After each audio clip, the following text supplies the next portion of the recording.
I've often heard people say that religion, or Christianity as the case may be, is responsible for more death and suffering than anything else in history.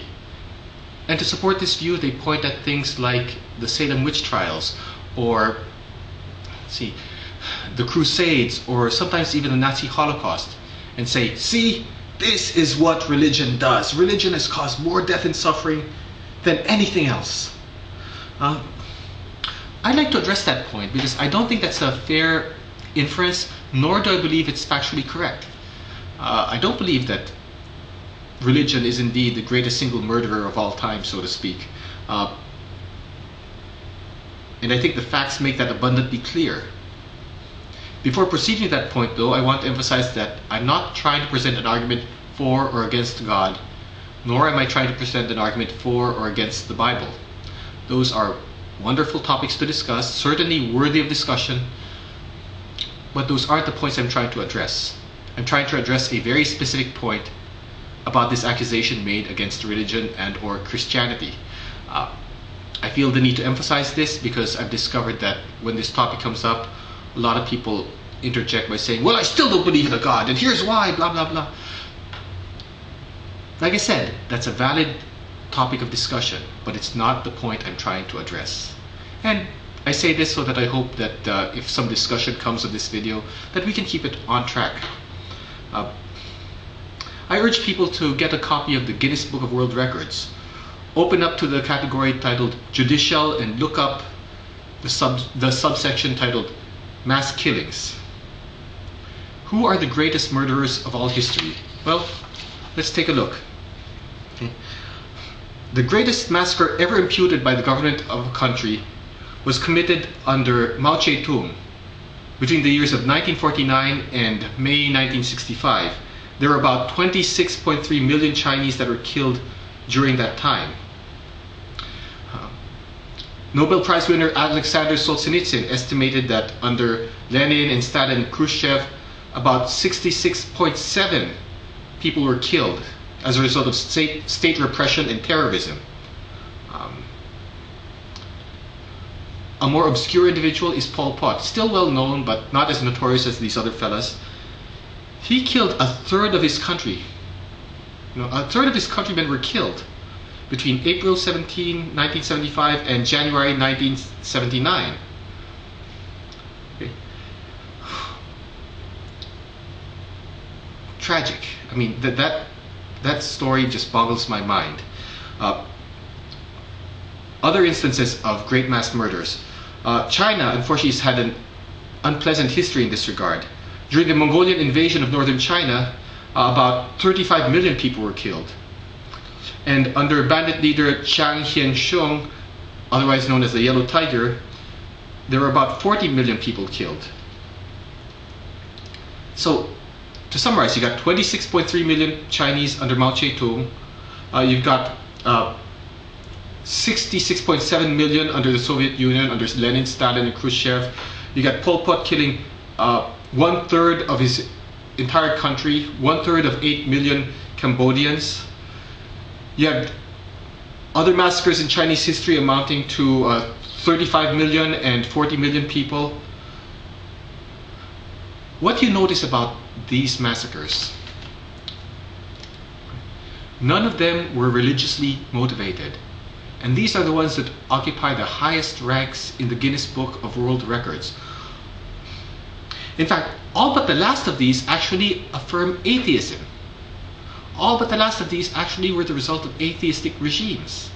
And what do we mean by an atheistic regime? I mean a regime where atheism was promoted and where religion was outlawed.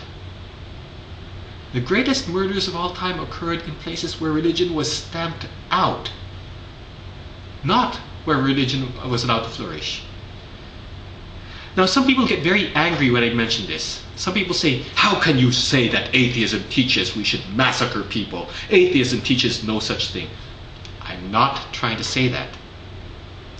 I'm not saying that atheism teaches that. I'm just showing what the record of history says. That it's when you remove religion that these things have tended to occur. Consider the track record under religion. What happens with the under the Crusades, for example. Now with the Crusades were a tragic event. I'm not going to make any excuses for it. This was, I do not condone the Crusades by any means. But how many people were killed? Over the course of a couple of hundred years, you had, tens of thousands of people were killed in the Crusades. That was tragic. But the numbers do not approach the atrocities committed under these atheistic regimes. What about the Salem witch trials? Well, in the Salem witch trials you had something like 35 people killed. There were similar witch hunts that were conducted in Europe, and you had many thousands of people who were killed there as well. Over the course of 300 years, we're talking about 300,000. Again, a horrible number, but nowhere near the numbers that occurred under regimes where religion was eliminated. Okay? Like I said, I'm not saying that these things were acceptable. Not at all. These things were the result of twisting religion and Christianity in particular. These actions were performed contrary to Christian teaching. They were not taught by Christianity, they were performed in violation of what Christianity actually teaches. This goes to show that people can take religion and twist it for their own purposes. Some people point to Hitler and say Hitler was a Catholic and he killed 11 million people, 6 million Jews. Well, first of all, Hitler was not acting in accordance with Christian principles. I think it's unfair to blame Christianity for Hitler. Second, he professed to be Catholic, but he gave mixed signals at best. He also dabbled in a lot of neo-pagan practices. As one historian I read said, Hitler was clearly straddling both sides of the fence. It seemed like he didn't want to oppose religion outright, knowing he couldn't get away with it. And so he tried to pander to both the Christianity, in particular Catholicism, and to pagan religions, and some even speculate that Hitler thought of himself as God. By the way, it's also worth noting that Hitler's numbers, while tragic as well, do not approach the numbers committed by these other individuals. How does his 11 million compare to, say, the 66.7 million committed under Lenin, Stalin, and Khrushchev, for example? So like I said, it's really unfair to blame religion and Christianity for these things. The facts pretty clearly show that religion is not responsible for the greatest murders of all time. Okay. Some would say, well, okay, so it's not responsible for the greatest number of killings, but it's still responsible for more suffering than anything else in history. I'm sorry, but you're going to have to substantiate that claim. It seems to me that this is a pretty good indication of the amount of suffering that occurs. These numbers that I just gave. And now, if you're going to make some vague claim about how religion is still responsible for more suffering than anything else, I'd like to see some hard numbers. I'd like to see how you actually arrived at those figures.